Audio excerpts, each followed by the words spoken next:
Episode 42, Winded City Countdown. I'm Scott Sterno with Ben Russo and Matt Urich. Ben, per the usual, in his basement. How's the basement, Ben? It's cool. I like it. It's nice and chilly down here. And Matt has officially made the leap, and he's out on my back porch because that's how we have to do this so we don't get some feedback in the microphone. Matt, how does the freedom of being out of your parents' basement feel? As liberating and as breezy and beautiful as this outdoor screened-in porch. Wonderful. Until the train comes and it's really loud. I gotta tell you, you look really awesome on the video because it's with the red black, light. Yeah. And you just have the red light on your face. Yeah. Oh, there go my dogs. That's awesome. So, why don't you guys talk the Olympics while I go shut? All right. Was great. We could start off with the Olympic talk. Obviously, the biggest story, which we'll touch on for those of you just tuning in to this episode. We're getting back to it this week. We got the weekly up first here, and then episode 43 of our countdown will come up a little later this week. But so we'll get into the big story, the Ryan Lochte stuff, on our countdown, which we'll tease a little bit later. But overall, I think the report came out, the Olympics, the viewership was down. Of course, we saw the hot take articles blaming millennials for that, which was asinine. But, yeah, I mean, I guess my overall grade for the Olympics, I'd give it like a C. I think the swimming was awesome, the gymnastics was awesome, but it really seemed like the Olympics shot their load in the first, 3 or 4 days, and then just kind of went downhill after that. Here's the problem. They could write those articles till they're blue in the face that it's millennials, it's millennials, it's millennials. It's not. It could be. It really could be. And here's why it could be. Because we all knew who won the freaking gold medal in gymnastics 6 hours before you aired it on NBC. Yeah. Before you aired it on any of your platforms outside of the internet. Millennials will watch when they want to watch. And for I'm guessing a number of people that were like, hey, I'm cool watching it live on the internet because that's what we do because we're not afraid of technology. Do they not play that into ratings, or is this solely just television ratings? I believe this is just the Nielsen television ratings. I'm curious what the swimming did. I have a feeling that swimming had to have raked that weekend because I'll bet it wasn't weekend. As good as we think it is. Yeah. I mean, just because Michael Phelps is being talked about on Twitter doesn't mean... I mean, I'll be completely honest with you. I don't think I watched any swimming live. Like any of those primetime ones. I don't think I watched any. I watched the replays of it, but I didn't watch it live. I watched as much most of it as I could. Yeah, I'm with Scott. I watched most of it live for the most part. Most of the stuff I watched was kind of like when I got home from work. If my daughter was napping still, I would watch an hour of whatever was on, and that was usually the obscure stuff, archery, and I think I watched 10 seconds of equestrian and something else. So I'd also be interested to know, this is a late Olympics if I'm not mistaken. Later, yeah. I wonder if that had anything to do with because we went out of town because we're teachers and we're able to do that kind of stuff. But I wonder if other families and stuff that beginning week of August is kind of that last chance of any kind of vacation before the kids go back to school. I wonder if that played into it at all. What was the reasoning behind it being later? Was there any specific reasoning, or I was gonna say, if I had to guess, it was probably weather. Yeah, which that just poses the question, what the hell is the Qatari 2022 it's World Qatar. Cup? Qatar. I think the Qataris, they're Qataris if they're from. I don't know. It doesn't matter. I don't even know where Qatar is. So. It's Africa? A place that you never want to go. No, it's the Middle East. Oh, I guess that makes sense. Yeah, it's a place that most people never want to visit and never will visit because, if you go there, they'll probably commit a human rights violation against you. And that's the 2022 World Cup? Yeah, it is. Yeah. Where's the next World Cup? Korea or something? No, I thought it was in France, but I could be mistaken. Yeah. I'll look that up. So, Matt, did you have a favorite moment of the Olympics? I loved the Phelps stuff. I really did. I loved his last race. and like him laying it out there and saying that it was his last, even though part of me, even though he said he's retired, I still think he comes back for one more run, and that's the Korean one, I think, the next time around or whatever. I don't know. Tokyo. Or Tokyo, yeah.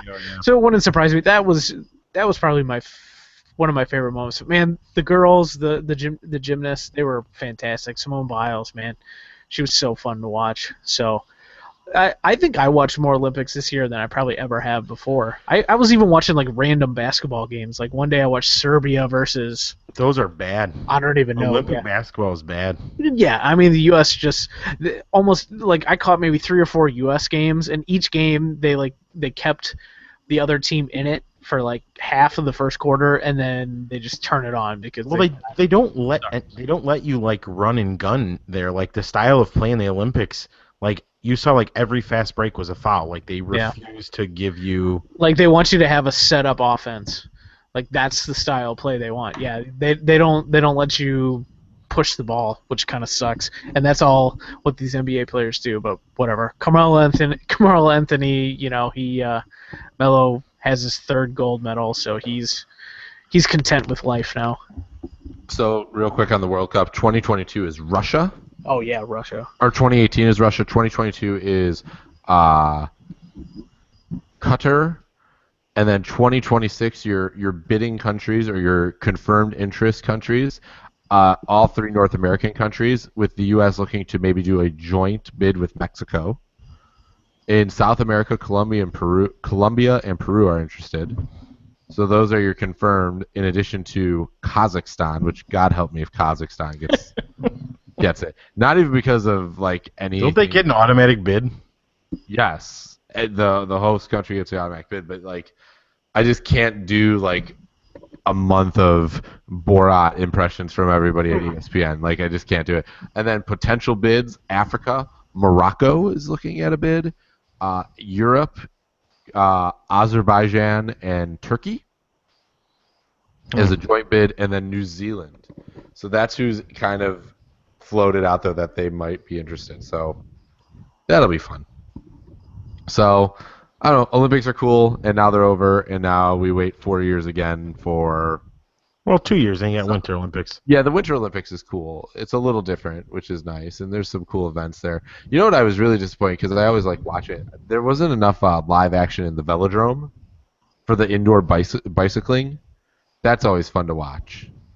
Oh, the cycling, indoor cycling. Yeah, that's pretty cool, but I didn't get to see a lot of that.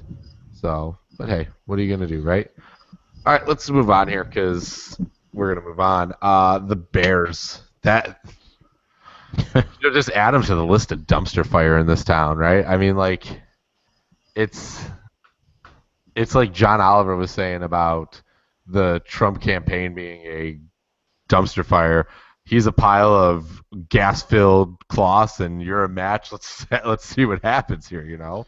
And that's what we have here is the Bears, the Bulls, and the White Sox are a big old pile of greasy towels, and we all got a match ready to go. Well, and they're so banged up, man. Everybody's hurt. Kyle Long's hurt again. He's got a labrum issue today. Of course. Yeah. And then Pernell McPhee, like, I don't know what's going on there. That thing's been so weird. He had the scope this offseason, and then there was rumblings that maybe he's been overweight, or he came in overweight.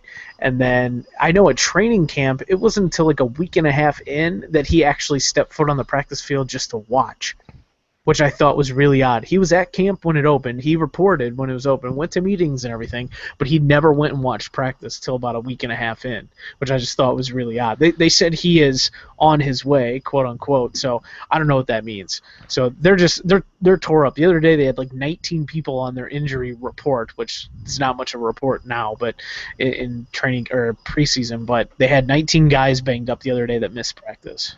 Well, and here. You know, that's the thing that concerns me is when you hear, like, Pernell McPhee just doesn't sound interested.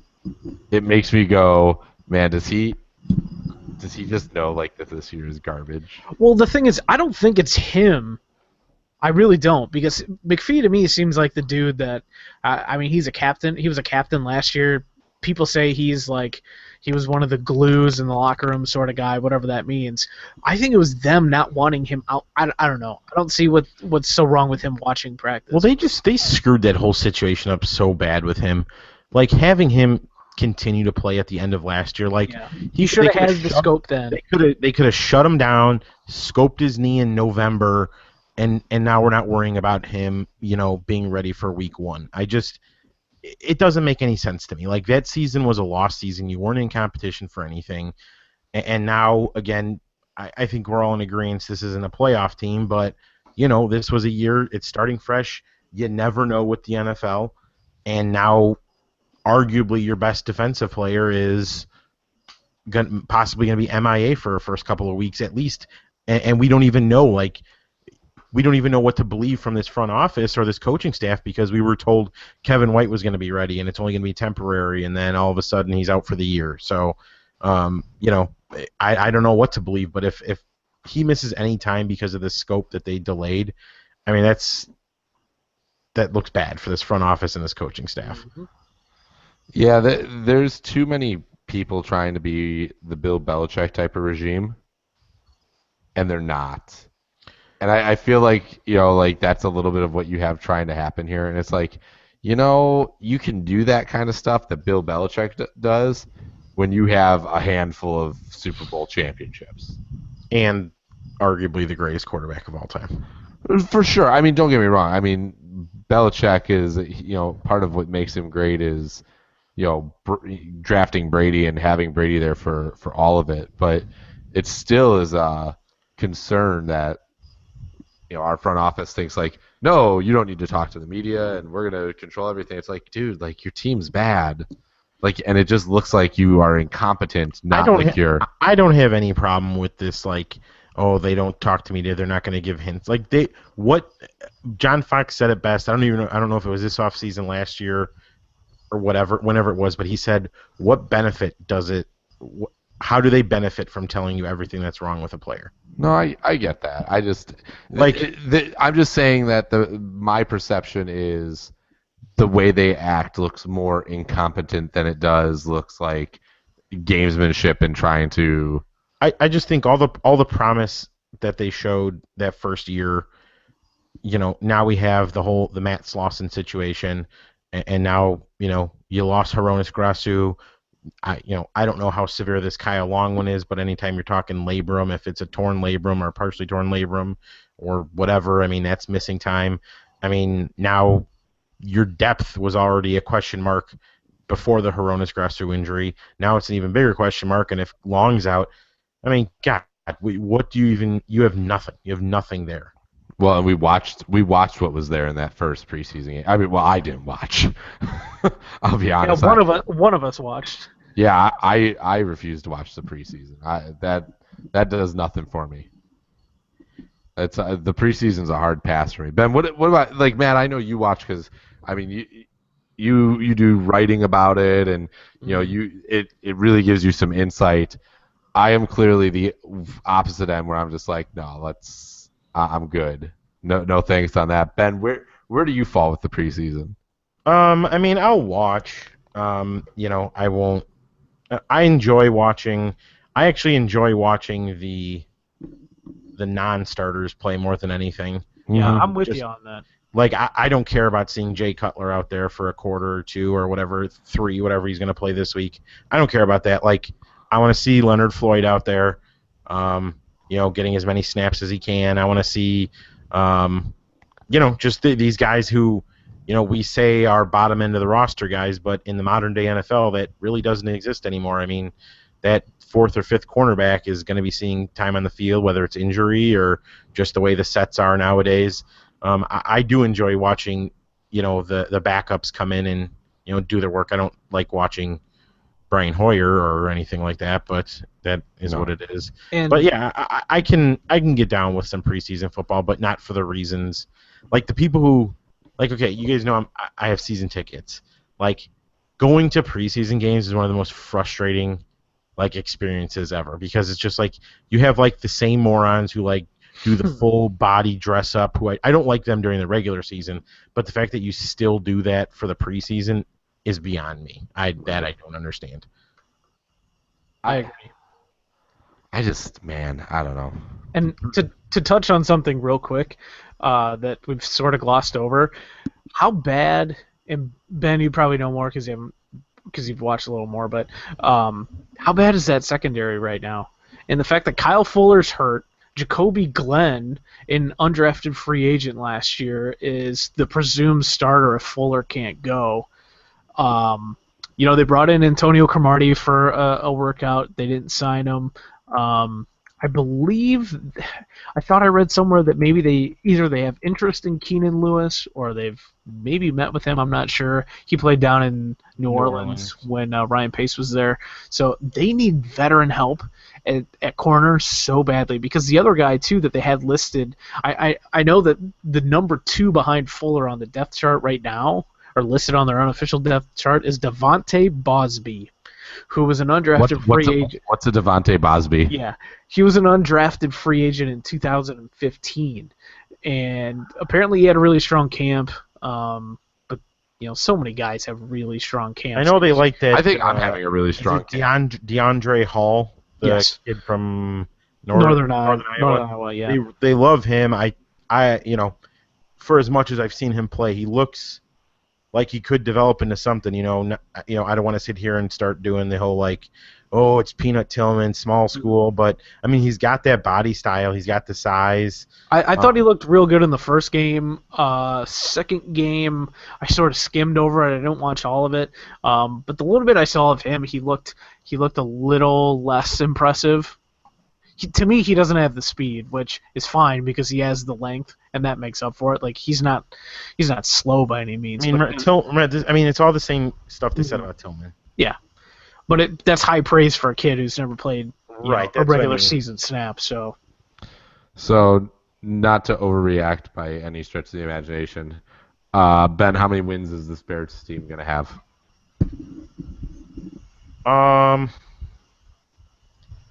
I mean, again, I don't remember the schedule off the top of my head, but I'm going to stick with 7 and 9. I think they're going to be right around there.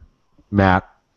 Yeah, that was a 7 and 9, 8 and 8, somewhere around there. Only because they hung in games last year, so they're at least a little confident. And again, we haven't seen, for me right now, we haven't seen that front 7 totally together, and I think that's going to be the saving grace of the team, is that front 7 on defense. The secondary is what it is, but you're going to have Floyd, you're going to have McPhee, you're going to have Trevathan, Freeman, Bullard, Goldman, Hicks, all coming in with in rotation. I think they'll be okay on the defensive side of the ball. It's going to be if they lose Long, I'll probably change, just because they will have nothing to protect Cutler or make any lanes for Langford.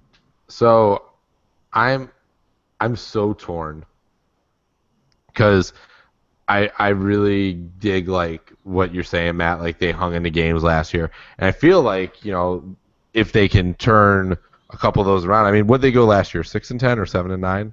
6-10. 6-10, right? So I mean, to get to 9-7, you're not asking for a massive turnaround by any means.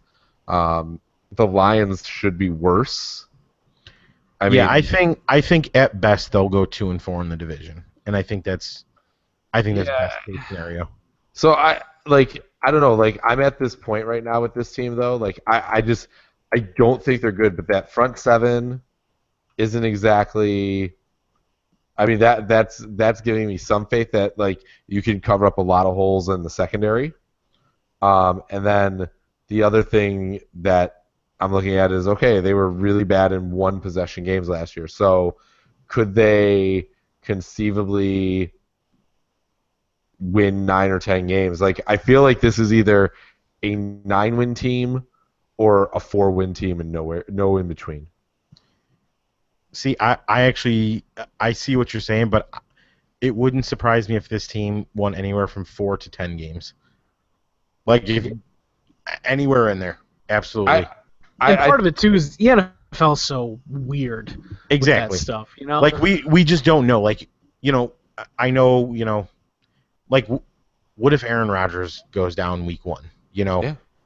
I mean, you can beat Green Bay twice then. I mean, look at the schedule right now. I mean, Tony Romo, who is like another fall away from a broken collarbone. If that happens, I'm not saying it's likely, but is 4-0 it's against the definitely Texans? possible. Is 4-0 against They the have Texans, Dak Eagles, Prescott, Cowboys, dude. and Lions? Right, but I mean, they're already talking about J.J. Watt not playing Week 1. I mean, I know it's just one guy, but I mean that's a pretty big piece to lose on the defensive side of the ball.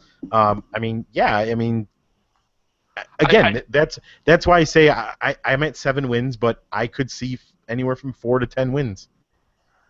Because the NFL is weird. You're one injury away from being in every game. Yeah. So I don't know. I do mean I think it's gonna be 4 or less or 9 or more. I don't think they're gonna be like anywhere near mediocre. I think it's gonna be bad or good, and that's it. So I don't know. We'll see. We'll see. This next one Saturday, the noon kickoff at Soldier Field. So weird. We'll see what happens here. I mean, this is supposed to be like the big one, so we should get an idea. Quickly, Veesy chooses not to go to Chicago. He goes to New York. That's how you pronounce it? Yeah, it's Veesy. I thought it was Vesey. That's what I thought too, but I've done some reading and I've heard some guys on the radio, and they're like, yeah, it's probably better they didn't get him because everybody called him Vesey, but it's really Veesy. I mean, whatever. I take it for what it is. I mean, we've all seen these Hobie Baker Award winners. I think we talked about it last week, maybe with Drew LeBlanc. The weird names. Whatever. Again, never panned out. Never did shit. You know, I wanted this guy for the simple reason we needed cheap potential talent. That was really it. I don't think he's the reason we win or lose a Stanley Cup championship next year. So. Mm-hmm. No, I mean he made a lot of sense for the Hawks. I mean he's a cheap contract, and he was probably 40 to 50 point guy. It seems like, and he would have. Yeah, that's probably a ceiling. Right. Oh well. I mean the Hawks are going to be something this year. I don't know what it's going to be, but. The best thing is it would have pushed Richard Panik possibly off the top line at some point this season. So, hey, Richard Panik is going to have himself 87 goals and 105 assists this year. if you believe what the that top line, the Hawks believe. No, it's not. I don't think it's the Hawks that believe it. It's the meatballs that are like. Yeah. They're like, oh man, Panik's going to be the best. I mean, we obviously have to wait for camp to come around, but. Man, yeah, I really think they're going to have like one good line. I mean, obviously you'll have Taze on the other, but if he's honestly playing between Panik and Hossa, could be iffy. There's going to be a lot of iffiness this year. But this is probably arguably one of the better defenses Crawford's had in front of him. Yeah, so who knows what's going to happen? Well, that's a few months away. We'll talk more about the Hawks as that gets closer. We are literally down to the home stretch here with the Cubs, and I'm by no means saying this division is over, because even I'm saying it's over. Whoa! Yes. Breaking news. Good old negative Roos is. Well, I don't know. We're not going to get into detail here, but Scott was being all negative, very negative about something that I'll have to talk about here in a week or two. So. Okay. Well, anyway, that's what we call a tease in the business. That's a tease. As far as the Cubs go, I mean, it's extremely unlikely that the Cubs are going to cough up. Is it a 12.5? Is that where 12.5 right now? Yeah. And it's looking like it's going to go to. We could end the night at 13.5 because the Cardinals are losing right now. So, but anyways, I mean, it's probably over. It would take. I mean, even if the Cubs went just 500 down the stretch, right, in the final 38, if they went 19-19, the Cardinals would have to go 31-7 or something. So it's probably okay at this point. So Matt and I, now that we're roommates, we were talking about like what team scares you as a Cubs fan. Where does your fear lie? Because I will say I think the playoff picture is pretty well Yeah. in the NL. Outside chance the Cardinals miss out, but I don't see that happening. Yeah, at this I mean, but it's gonna be the Cardinals, Marlins, or Pirates. Like the Giants and Dodgers, I think are pretty firm. The Nats are definitely firm. The Cubs are firm, right? Like that's what it looks like. So, and it looks like the Cubs will get the second place team in the NL West or the second place team in the NL Central. I don't know that without Giancarlo, how do you say it? Giancarlo? I think it's Giancarlo. Giancarlo. Without him, it just feels like that's a tall order for the Marlins. You know, if he's worth a couple wins and you're already down to. So Ben, we'll pose it to you here first. You know, right now it would be the winner of the Giants or Cardinals in that playing game. Who do you want? And death is not an option because I mean, the smart money says you'd rather play the Cardinals. yes. I mean, they're just not as good as the Giants. The Giants are playing terrible baseball, but you know, like the Cubs, they could flip that switch and. In a 5-gamer they get to they'll throw Mad Bum twice potentially. Yeah. I mean, I just think and then I mean they still have Cueto. I mean to go another 1 or 2 games out of in that. So, right. Yeah. I mean, there's no pitcher on the Cardinals that scares me, really. But yeah, Bumgarner scares the shit out of me for the Giants. So yeah, I mean, obviously I'd rather play the Cardinals now. The Cubs fan in me, Jesus Christ, if we play the Cardinals, I'll be a nervous wreck again, and worst. God forbid, they get eliminated by the Cardinals. I honestly will probably lose my mind, but would never hear the end of it. It's not even the hearing the end of it because, like anything, it's like they say, it's baseball. I mean, anything can happen. Yeah, my buddy Cody, he keeps telling me, I'm like, man, the Cubs are way up on the Cardinals. He's like, yep, and if they win that 1-game playoff, none of that really is going to matter for 5 games. Is Cody a Cardinals fan? He is a Cardinals fan. That's but he's actually one of those smart Cardinals fans. They're very rare. What? Yeah, I know. But I mean, no, he just, and he's absolutely right. Like for all the Cubs are doing here. They're up 12.5 games, and they're going to play a 5-game series. And if it's a 12.5 game lead or 12-game lead when they end the season, it's not like they play a 5-game series and could end up lose all 5 and be like, oh, we're still up 7 games. Like, it doesn't matter, obviously. And it's just I hate every aspect of playing the Cardinals. I hate saying stuff like this, but it feels like if they could get out of that best of 5, they're positioned really well to get to the World Series. The Dodgers. I mean, I don't understand how the Dodgers are doing this. I mean, yeah, I wanted to look that up. Matt and I were talking about that last night. I wanted to look at the Dodgers with Kershaw possibly not pitching again this season. I think he's eligible to come off the DL at the end of August here. He threw 50 pitches today. So in a start or just toss? I think it was a simulated game or something like that. But it's still like I wanted to jump in real quick. The Dodgers, they're only since the All-Star break. I want to say they were 51-40 coming out of the break, and now they're 69-55. So they're 18-14. It's the Giants have fallen off the face of the earth. That's how they've made up all that ground. So it's not like the Dodgers are world leaders. No, but the Dodgers are doing all this with 7 starting pitchers on the DL. Right. Like, if they get healthy, like anybody, I mean, that's a scary-ass team. And, again, the Nationals still scare the shit out of me. I mean, if Strasburg is really only on the DL, just as precautionary, and he comes back, I mean, 2 hard throwers like that, I hate for the Cubs. Mm-hmm. That's like my worst fear is running into those big arms again. Well, and it was funny. We were talking about it last night, and I was like, "Yeah, that Mets series is bad." And Matt was like, "Yeah, Ben was pretty down before that series started." I said, and Ben was absolutely right. Like the one that you text us, you're like, "Yep, this is probably not going to end well." Like we hit the worst in the major leagues against hard throwing pitchers, and sure enough, what happened in that series?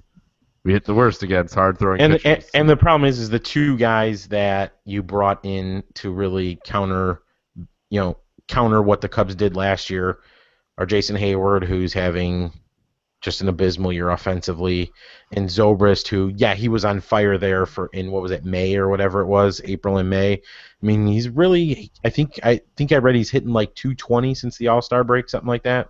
So I mean, those are the two guys that you really hoped would come in and be like, okay, if we get these hard pitchers, these are the guys who are going to help manufacture the runs. Well, they're still struggling there, and again, I know you're going to have to beat hard throwers to win a World Series, and it is what it is. But give credit at least to Bryant and Rizzo, who seem to be taking it up another level, obviously. So maybe when they get these hard pitchers, maybe they figure something out in the playoffs. I don't know. For sure. Matt, any thoughts on the Cubs? It was nice to see Jason Hayward get a hold of one last night. Sort of a cheapo on his home run on Monday night, but I guess if that's the thing that helps keep it moving forward, I don't know. Maybe he's been bad, and it sucks that he's been bad. We've talked plenty about how good he's been in the outfield, and he has been. He's still one of, if not the best right fielder in baseball in terms of defense. But man, it's just so frustrating to watch him up there, and he's going to dribble one to second base. It seems if he's lucky, he dribbled one to the pitcher tonight. Yeah, 7 out of 10 times he's dribbling one to second base. So I don't know. I don't know what's up with him. I don't know if it's the pressure of this big contract or whatever, but maybe having 4 days off or whatever it was he had off, 3 games or whatever. Maybe that's what he needed, hopefully, but who knows. Other than that, I feel pretty good. Yeah, I mean, I don't know why you wouldn't feel good, honestly. It's the playoffs, and it's going to be a absolute crapshoot. And you hope the Cubs have put themselves in a position to, play the best they can in a 5 or 7 game series and win those series and hoist that terrible trophy. That's an awful trophy. It's worst championship trophy in all of sports. Yeah. Next to like Wimbledon, who get a plate. I don't know. The plate I think is cooler than that. Like the plate is at least like you can understand like the plate, and you can hang it up on the wall. You can put it like on a stand. Like the World Series trophy, it looks fake. It looks like some child's toy. Yeah, it's kind of weird. I really think it's the worst. I mean, the NHL has it right. That's the best one. Oh yeah. The Super Bowl trophy is kind of lame too. It's lame, but it's logical. It's fine. Right, it's a football on a stand. Cool. I like the Larry David, the Larry O'Brien. Correct, that's what it is. The NBA. I mean, if you're gonna knock the NFL one, you gotta knock the NBA one. It's the same thing. Same thing. Yeah. It's a basketball on a stand. Yeah, but it's like bigger. I don't know. It seems cooler holding it over your head. College football has the vagina on a stand, right? Yeah, that one. But it's better than the crystal football, though. I like the crystal football. I just thought it was so silly, and then you put it on that stupid stand, The Premier League trophy out of England is pretty cool. Yeah, it's like a big. Nobody knows what it looks like. Right, because they don't award it like through a playoff, and like Leicester City got it, like. And you never know when they actually win it because they're playing in 45 tournaments at a time. But it is a cool trophy. It's like a big silver jug with handles on the side, and it's got a crown on top. Sounds really cool. I think my grandma has one of those in her house. I'll tell you what, it's probably. What do they call them? Tchotchkes? I'll tell you what, it's still probably the second best trophy that exists. Won't even consider it. Seriously, the NHL secondary trophies are all better than most everybody's. The Conn Smythe, that's pretty cool, with the maple leaf. I like that. The President's Trophy, which you never ever see, that's pretty cool. But I think Matt has some bowling trophies. It's a that are plaque. It's a plaque. It's a plaque. I have bowling trophies. Well, we as a team have a trophy from when we won like 4 years ago. I have no idea what that trophy is, though. Our team got a softball trophy for second place this year. Oh. So, The old participation award. well, we went 11-4. So, and then Didn't win. nope, did not win. So, closing thoughts here on the Cubs and everything else in between. Ben, you got a closing thought? I just want the Bears to be competitive. That's it. Or absolutely terrible. Right. We need playoffs or bottom of the barrel. Yeah, like either give me 2-14 or at least let me go into week 16. I don't even need to go to week 17. At least let me go to week 16 knowing like the Bears, if they can win week 16 and 17, they get to go to the playoffs or something. Like get me there so there's excitement throughout the season, right? Yeah. That'd be nice. And even if they miss the playoffs, at least it's like cool. Like at least it was 17 weeks of something Yeah. versus 17 weeks Just of give me relevance. Relevant or absolute. Or absolute terrible. I don't want that middle of the road dog shit again like we had last year. And unfortunately, I think I hope I'm right. I hope it's the 4-win variety, and they hope they pick like in the top 5. So, Matt, you got a closing thought? It's beautiful outside. That's the best I could do. That's good. My closing thought is going to be that I really hope the Cubs like in the next week here can maybe get that number up to like 14 or 15. And they start sitting some guys down. Like it'd be really nice to see Rizzo start sitting like once a week. Nice to see Bryant sit once a week. Madden already said he was going to do it in September. Yeah, so I mean they Got to really expand the rosters. right. They've got 8 more days here that they've got to get through. If they get through 8 more days, then it's the return of Tommy LaStella. Oh, man, We're not talking about him. I'm not talking about him. Okay. So for Ben Russo and Matt Urich, I'm Scott Sterno. Thanks so much for listening. Subscribe in all the places, the YouTube channel, the iTunes, the Stitcher, and all the places that you can find podcasts. We're there probably. So thanks for listening, and be sure to listen to our awesome list this week that is inspired by the tremendously stupid Ryan Lochte. Have a great rest of the week.